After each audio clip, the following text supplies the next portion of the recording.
Latest எபிசோடுகளை விளம்பரங்களே இல்லாமல் காணுங்கள். பந்தக்கால் ஃபங்க்ஷன் பாதியிலே நின்னு போச்சு. ஒருத்தி வினய் மேல வீண் பழி போட்டு கேஸ் கொடுத்திருக்கா. இதுக்கு நீங்க கொஞ்சம் கூட வருத்தப்படாம இப்படி நின்னு சமைச்சிட்டு இருக்கீங்க. இதெல்லாம் நியாயமாக்கா? என் மேல உங்களுக்கு கொஞ்சம் கூட பாசம் இல்லையா? என்ன தேனு இப்படி எல்லாம் பேசிட்டு இருக்க? உன்னை நினைச்சு நானும் ரொம்ப கவலையில தான் இருக்கேன். இருந்தாலும் என்னால என்ன பண்ண முடியும் சொல்லு?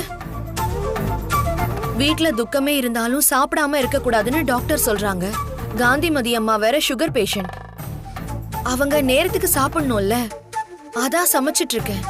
சும்மா போய் சொல்லாதீங்க அக்கா. பந்தக்கால் ஃபங்க்ஷன் நின்னு போனதை நினைச்சு நீங்க உள்ளுக்குள்ள சந்தோஷப்பட்டுட்டு இருக்கீங்க. நீங்க என்னதான் மூடி மறைச்சாலும் உங்க முகம் நல்லாவே காட்டி கொடுக்குது. என்ன பேசுற நீ? பந்தக்கால் ஃபங்க்ஷன் நின்னு போனதை நினைச்சு நான் சந்தோஷப்படுறேனா? என்ன நடிப்பு? நான் எதுக்கு சந்தோஷப்படணும்? உள்ளுக்குள்ள உன்னை வச்சுக்கிட்டு வெளியில எனக்கு பேச வராது தேனு. நடிக்காதீங்க. என்கிட்ட இந்த பக்கம் சத்தியம் பண்ற மாதிரி சத்தியம் பண்ணி கொடுத்துட்டு அந்த பக்கம் விரதம் இருந்து கல்யாணமே நடக்க கூடாதுன்னு பந்தக்கால் ஃபங்க்ஷனை நிறுத்திட்டீங்கல்ல. நீங்க எல்லாம் நல்லாவே இருக்க மாட்டீங்க மித்ராக்கா, நல்லாவே இருக்க மாட்டீங்க.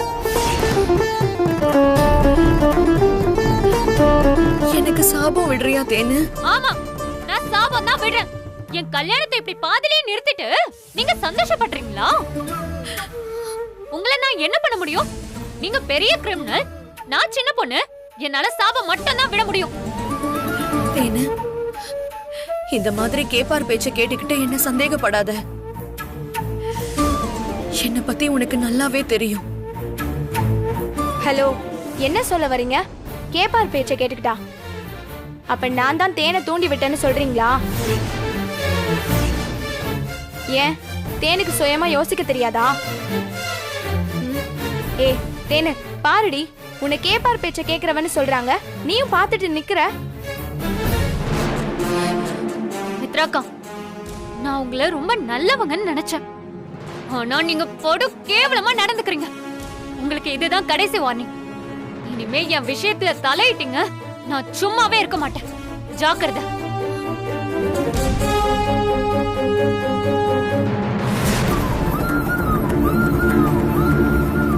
தேனு, என்ன சத்தம் இங்க? பாட்டி, என் கல்யாணம் பந்தக்காலோட நின்னதுக்கு மூல காரணமே இவங்கதான்.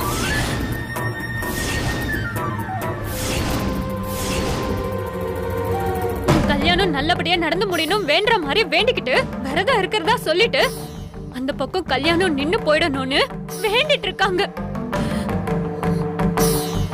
எனக்கு என்னமோ இவங்க தான் ஆல் செட் பண்ணி வினய் மேல கேஸ் போட்டு உள்ள தள்ளிருக்காங்களோன்னு சந்தேகமா இருக்கு பாட்டி. தேனு, என்ன பேசிட்டு இருக்க? பைத்தியமா உனக்கு? இப்ப எதுக்கு தேவையில்லாம மித்ராவை திட்டிட்டு இருக்க? மாமா, நீங்க சும்மா இருங்க மாமா. மித்ராக்காக்கு ஒண்ணுனா அப்படியே சொல்லிக்கிட்டு வருவீங்களே.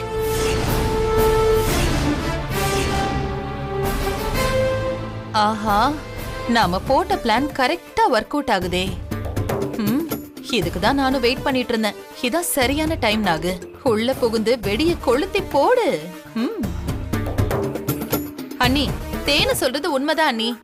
தேனு வினய் கல்யாணத்துல மித்ராவுக்கு துளி கூட விருப்பமே இல்ல. அதனாலதான் ஆரம்பத்துல இருந்தே தேனு கிட்ட இந்த கல்யாணம் வேண்டாம் வேண்டான்னு இவ சொல்லிக்கிட்டே இருந்தா. அது முடியாம போச்சுன்னதும் இப்ப வேற ஏதோ ஒரு பிளான போட்டு இந்த கல்யாணத்தையே இவ நிறுத்திருக்கா. நீ நாகு போதும் நாகு. யார் மேலயே ஆதாரம் இல்லாம குத்தம் சொல்ற பழக்கத்தை தயவு செஞ்சு என்னையோட விட்டுடு. அதுதான் உனக்கு நல்லது சொல்லிட்டேன் நானு. பாட்டி, நாகு பாட்டி சொல்றது 100% எனக்கு நம்பிக்கை இருக்கு. யாருன்னே தெரியாத ஒரு பொண்ணு வந்து சூப்பர்மேன் மேல கம்ப்ளைண்ட் கொடுத்தது. சரியான நேரத்துக்கு வந்து பொய் கேஸுக்கு போலீஸ் அவரை அரெஸ்ட் பண்ணுச்சு.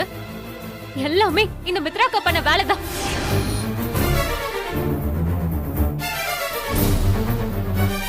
ஒரு கல்யாணத்தை நிறுத்துறதுக்கு இவங்க விரதம் இருக்காங்கன்னா இவங்க எவ்வளவு தப்பான ஆளா இருப்பாங்கன்னு நீங்களே பாருங்க. அம்மா, இவங்க தேவையில்லாம என் மேல சந்தேகப்படுறாங்க. சத்தியமா சொல்றேம்மா, நான் அந்த அளவுக்கெல்லாம் தரம் தாழ்ந்து போகலம்மா. அந்த பொண்ணு போலீஸ் ஸ்டேஷனுக்கு போய் கம்ப்ளைண்ட் கொடுத்ததுக்கும் போலீஸ் வந்து வினய அரெஸ்ட் பண்ணிட்டு போனதுக்கும் நான் தான் காரணம்னு இவங்க நிரூபிக்கட்டும்.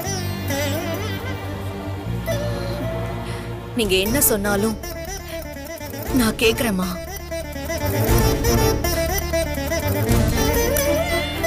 அவங்கள நிரூபிக்க சொல்லுங்கம்மா. மித்ரா,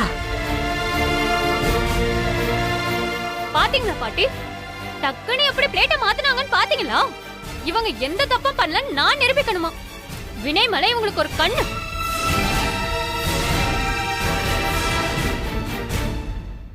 அதனால இந்த கல்யாணம் நடக்க கூடாதுன்னு பல சித்து வேலைகளை பண்ணி இப்ப பந்தக்காலோட நின்னு போக வச்சிருக்காங்க.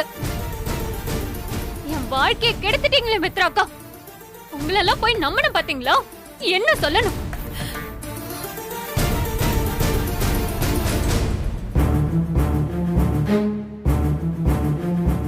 தேனு, என்ன பேசுற நீ? ஏதோ விசேஷம் நின்னு போன வருத்தத்துல பேசுறேன்னு பார்த்தா நீ வாய்க்கு வந்தபடி எல்லாம் பேசிட்டு இருக்க. தேனே, உனக்கு அவ்வளவுதான் லிமிட். தேவையில்லாம பேசிட்டு இருந்த, அப்புறம் அவ்வளவுதான் சொல்லிட்டேன். ஏன் மாப்ள, இப்ப எதுக்கு எவ்வளவு ஒருத்திக்காக நம்ம வீட்டு பொண்ணை நீங்க இப்படி திட்டிட்டு இருக்கீங்க? நாம இவ்ளோ பேசுறோமே, எதுவுமே பதில் சொல்லாம குத்துக்கல்லு மாதிரி நிக்கிறா பாருங்க. வாயை திறந்து ஒரு வார்த்தை இல்லன்னு சொல்றாள பாத்தீங்களா? தேனு, நீ கற்பனை பண்ணிட்டு வந்து கேக்குறதுக்கெல்லாம் என்னால பதில் சொல்லிட்டு இருக்க முடியாது. ஆனா நீ என் மேல வீணா ஒரு பழிய போடுற. நான் தான் உனக்கு துரோகம் பண்ணேன்னு நீ நம்புற. அது இல்லன்னு நிரூபிக்க வேண்டிய பொறுப்பு எனக்கு இருக்கு. இப்ப சொல்றேன் கேளு. நான் தான் வினய போய் கேஸ்ல மாட்டி விட்டேன்னு நீ நினைக்கிறல்ல? வினய் தப்பானவர் இல்லன்னு எனக்கு நல்லாவே தெரியும். நானே அவர் மேல விழுந்த பழிய தொடச்சு அவரை வெளியில கொண்டு வருவேன். அப்பயாவது நீ என்ன நம்புவல்ல? முதல்ல நீங்க அதை செய்யுங்க, அப்புறமா நான் உங்களை நம்புறத பார்க்கலாம்.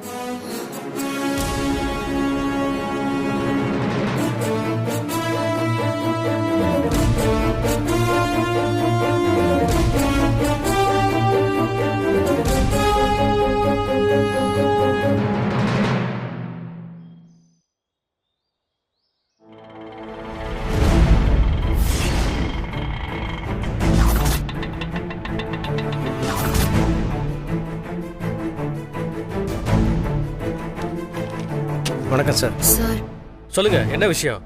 அது வந்து சார், வினயன் ஒருத்தரை அரெஸ்ட் பண்ணி கூட்டு வந்தீங்களே, யார் அந்த கல்யாணம் பண்ணனா? எதுக்கு அவனை பத்தி கேக்குறீங்க? அது வந்து சார், அவரை கொஞ்சம் பார்க்கணும். அவனெல்லாம் பார்க்க முடியாது, வெளியில போங்க. சார், அப்படியெல்லாம் சொல்லாதீங்க சார். அவரை கண்டிப்பாக பார்க்கணும். அவரை ஜாமீனில் எடுக்கணும். அது சம்மந்தமாக அவர்கிட்ட கொஞ்சம் பேசணும் சார். ஒரு 5 நிமிஷம் அவரை பார்க்கணும். கொஞ்சம் அலோவ் பண்ணுங்க சார், ப்ளீஸ். 5 நிமிஷமா? நீங்க யாரு? அவனுக்கும் உங்களுக்கு என்ன ரிலேஷன்? அது சார், நான் சார், அவர் கூட நாங்க கார்த்திக் சார் வீட்ல ஒர்க் பண்றவங்க. நான் ஹோம் சர்வெண்ட், அவரு செக்யூரிட்டி. என் ஐடி கார்டு வேணா காட்டுறேன் சார். இந்தாங்க சார், என் ஐடி கார்டு.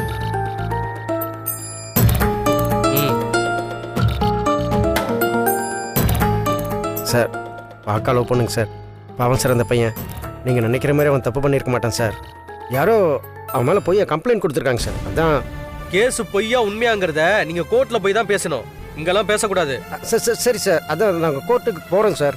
கோர்ட்டுக்கு போகணுன்னா எப்படியும் ஒரு வக்கீலை பார்க்கணும்ல சார். அவர் என்ன நடந்ததுன்னு கேட்டால் அவர்கிட்ட விவரமாக சொல்லணும்ல சார். அதான் இவரை பார்த்து என்ன நடந்துச்சுன்னு தெரிஞ்சுட்டா வக்கீலை பார்த்து பேசுறதுக்கு வசதியாக இருக்கும் சார். ஒரு 5 நிமிஷம் அவரை பார்த்துட்டு போயிடுறோம் சார். சார், ப்ளீஸ் சார், கொஞ்சம் ஹெல்ப் பண்ணுங்க சார். இப்போ இவர் சொல்ல போற இன்ஃபர்மேஷனை வச்சு தான் நாங்க ஜாமீன் அப்ளை பண்ணணும் சார். Please sir. சரி, போய் பாருங்க. 5 மினிட்ஸ் தான் டைம். அதுக்கு மேல ஒரு செகண்ட் கூட நான் அலோவ் பண்ண மாட்டேன். சரிங்க சார். Thank you sir. ஆமாம்.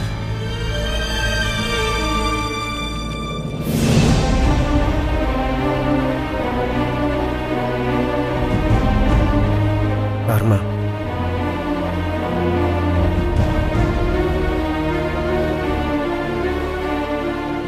மாப்பிள்ள,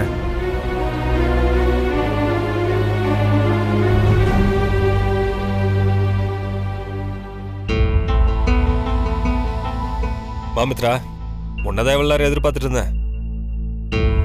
நீ ஆசைப்பட்ட மாதிரியே எனக்கும் தேன்மொழிக்கும் நடக்கிற இந்த கல்யாணம் நின்றுச்சுல. உனக்கு இப்ப சந்தோஷம் தானே? இப்ப எதுக்கு நீங்க தேவையில்லாம பேசுறீங்க? நான் உங்ககிட்ட வந்து சொன்னேனா இந்த கல்யாணம் நடக்க கூடாதுன்னு? நீங்களா கற்பனை பண்ணிக்கிட்டு மனம் போன போக்குல பேசாதீங்க. மாம்சே, இங்க நடந்த காமெடி எல்லாம் பாத்தியா? ஆக்சுவலா மித்ரா கொடுக்க வேண்டிய கம்ப்ளைண்ட் யாருன்னே தெரியாத ஒரு பொண்ணு வந்து கொடுத்துட்டு போகுது. ஹலோ, இப்ப நாங்க அத பத்தி பேச இங்க வரல. உங்களை ஜாமீன்ல எடுக்கணும். அதுக்காக எங்களுக்கு சில இன்ஃபர்மேஷன் தேவைப்படுது. ஜாமீன் இல்லையா? எதுக்கு மித்ரா? எடுத்து என்ன பண்ண போற? மித்ரா, நான் வெளியில வந்துட்டேன்னா எனக்கும் தேன்மொழி கல்யாணம் பண்ணி வச்சிருவாங்க. இங்க பாரு மித்ரா, நான் உள்ள இருக்கிற வரைக்கும் தான் நீ நினைச்சதெல்லாமே நடக்கும். டேய் மாப்பிள்ள, நான் சொல்கிறத கேளுடா. நீ நினைக்கிற மாதிரி இல்லைடா. வீட்டில் என்னென்னமோ நடந்துருச்சுடா. என்னையா சொல்ற?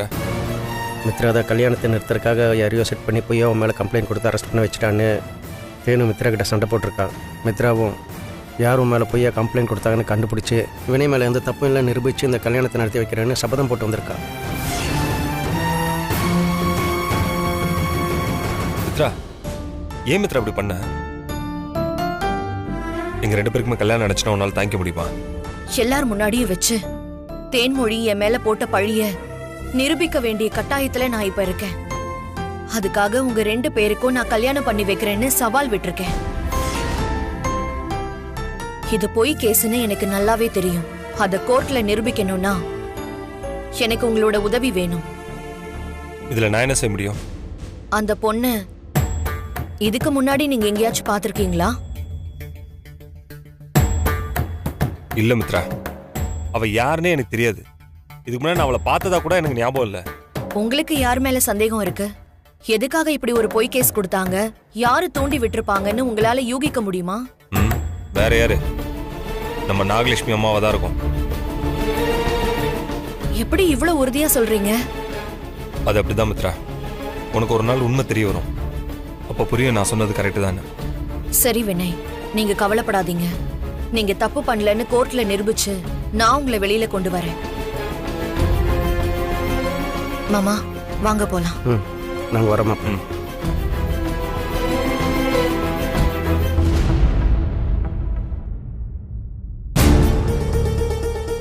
சார். என்னம்மா பேசிட்டீங்களா? நீங்க எதிர்பார்த்த இன்ஃபர்மேஷன் கிடைச்சதா? கிடைச்சிருச்சு சார். ரொம்ப தேங்க்ஸ் சார். நீங்க எனக்கு இன்னொரு ஹெல்ப் பண்ணணும். சொல்லுங்கம்மா. அந்த கம்ப்ளைண்ட் கொடுத்த பொண்ணு வீடியோ இருக்குன்னு சொன்னிச்சுல்ல, அந்த வீடியோவை எனக்கு கொஞ்சம் அனுப்ப முடியுமா? எதுக்குமா? அந்த வீடியோ எதுக்கு கேக்குறீங்க? சார், அந்த வீடியோ உண்மைன்னு நீங்க நம்பினாலும் எங்களுக்கு டவுட்டாவே இருக்கு சார். அது மார்ஃபிங் வீடியோன்னு கன்ஃபார்ம் பண்ணணும்னா எங்களுக்கும் ஒரு காப்பி வேணும் சார். அத கோர்ட் பாத்துக்குமா? நீ ஏன் தேவையில்லாம அலையற? சார், அது மார்ஃபிங் வீடியோன்னு தெரிஞ்சா உங்களால எதுவும் செய்ய முடியுமா? எஃப்ஐஆர் போட்டாச்சுன்னா நாங்க எதுவுமே செய்ய முடியாது. கேஸ வாபஸ் வாங்கணும்னா கூட கோர்ட்ல தான் போய் வாங்கணும்.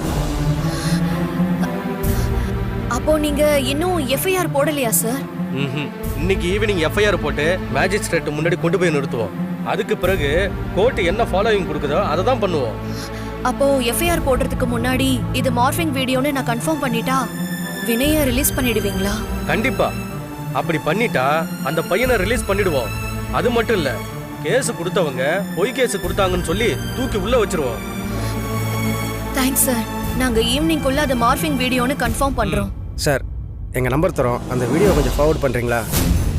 சொல்லுங்க.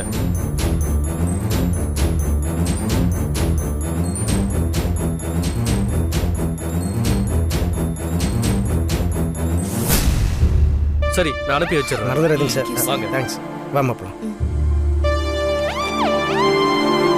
மித்ரா, ஒரு நிமிஷமா. ஏம்மா, நீ அங்கே சொன்ன மாதிரி அந்த வீடியோவில் இருக்கிறது மாப்பிள்ளை இல்லைன்னு எப்படி கண்டுபிடிக்கிறது? முயற்சி பண்ணா பண்ணலாம் மாமா. நமக்கு 2 ஆப்ஷன் இருக்கு. ஒன்னு அது மார்ஃபிங் வீடியோன்னு கன்ஃபார்ம் பண்றது. இன்னொன்னு அந்த பொண்ணை கண்டுபிடிச்சு கூட்டிட்டு வந்து கேஸ வாபஸ் வாங்க வைக்கிறது. 2ல ஏதாவது ஒண்ணு பண்ணலாம் மாமா. நமக்கு ஈவினிங் வரைக்கும் டைம் இருக்கு. நம்ம பாத்துக்கலாம் வாங்க. ஆண்டவா, நீதான் என் மாப்பிள்ளையை காப்பாத்து.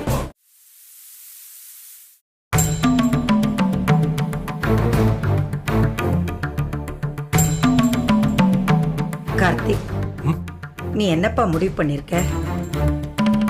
பந்தக்கால் சாட்சி வச்சது வச்சபடியே இருக்கு. எனக்கு என்ன பண்றதுன்னே தெரியல. நீ என்னப்பா நினைக்கிற? நீ நம்ம லாயர்கிட்ட பேசினியா இல்லையா? பேசிட்டேம்மா. ஜாமீன் கிடைச்சிரும்னு சொன்னாரா? அம்மா, அவரு ஜாமீன் எடுக்க வேணான்னு சொல்றாருமா. ஐயோ, என்னப்பா எதுக்கு எடுக்க வேண்டான்னு சொல்றாரு? நாம எதுக்காக ஜாமீன் எடுக்கணும்னு கேட்குறாரு. வினய் மேலே தானே கம்ப்ளைண்ட்டு. அவரு தான் கோர்ட்டுக்கு போய் அவர் தப்பு சரின்னு நிரூபிச்சுட்டு வரணும். நீங்கள் எதுக்காக கோர்ட்டு ஜாமீன் அது இதுன்னு அலையணும்னு அவர் சொல்கிறாருமா. எனக்கும் அவர் சொல்கிறது நியாயமாதமாக படுது. நம்ம வீட்டு பொண்ணு ஒரு பையனை கல்யாணம் பண்ணிக்கணும்னு ஆசைப்படுது. நாமளும் அதுக்கு சம்மதம் சொல்லி கல்யாணம் ஏற்பட்டெல்லாம் ஆரம்பிக்கிறோம். அந்த நேரத்தில் அந்த பையன் மேலே ஒரு குற்றச்சாட்டு வருதுன்னா தலைக்கு வந்தது தலைப்பாகையோட போச்சுன்னு சம்மதத்தை கேன்சல் பண்ணிடுறதா நல்லதுன்னு சொல்றாருமா. பொண்ணுக்கு மாப்பிள்ளைய பிடிச்சிருக்குன்னு சொன்ன உடனே நீங்க கல்யாண ஏற்பாட்டெல்லாம் ஆரம்பிச்சிருக்க கூடாதுங்கிறாரு. பையனை பத்தி அவங்க ஃபேமிலியை பத்தி நல்லா டீட்டெயிலா விசாரிச்சிருக்கணும். நல்லா பேசுறான், நல்லா பழகுறான், நல்ல பையனா இருக்கானேன்னு நீங்க ஓகே சொல்லியிருக்க கூடாது. இன்னைக்கு இருக்கிற எல்லா பசங்க கிட்டையும் நீங்க சொல்ற அந்த குவாலிட்டி எல்லார்கிட்டையும் இருக்கு. ஆனா அவங்களோட இன்னொரு பக்கத்தை நாம பாக்குறதே இல்லை. அவங்களுக்குள்ள இந்த மாதிரி ஆக்டிவிட்டிஸ்லாம் நிறைய இருக்கு. என்னை பொறுத்த வரைக்கும் ஃபினான்ஸ் பிஸ்னஸ்ல சேர்ந்து அதுல தப்பு செய்யறவங்கள விட லேடிஸ் விஷயத்துல தப்பு செய்யறவங்க தான் கடைசி வரைக்கும் மாறவே மாட்டாங்க. நீங்க அவனை திருத்தி நல்வழி கொண்டு வந்துடலாம்னு நினைச்சா கூட அது நடக்கவே நடக்காது. எனக்கு தெரிஞ்ச வரைக்கும் நீங்க பாப்பா கிட்ட புரியுற மாதிரி பேசி அவளை எப்படியாவது கன்வின்ஸ் பண்ணி வேற இன்னொரு நல்ல மாப்பிள்ளைக்கு கல்யாணம் பண்ணி கொடுக்கறது தான் சரின்னு சொல்றாருமா. அப்பதான் அவ ஃபியூச்சர்ல இந்த மாதிரி பிரச்சனை எல்லாம் இல்லாம நல்லபடியா இருக்க முடியும்னு சொல்றாருமா.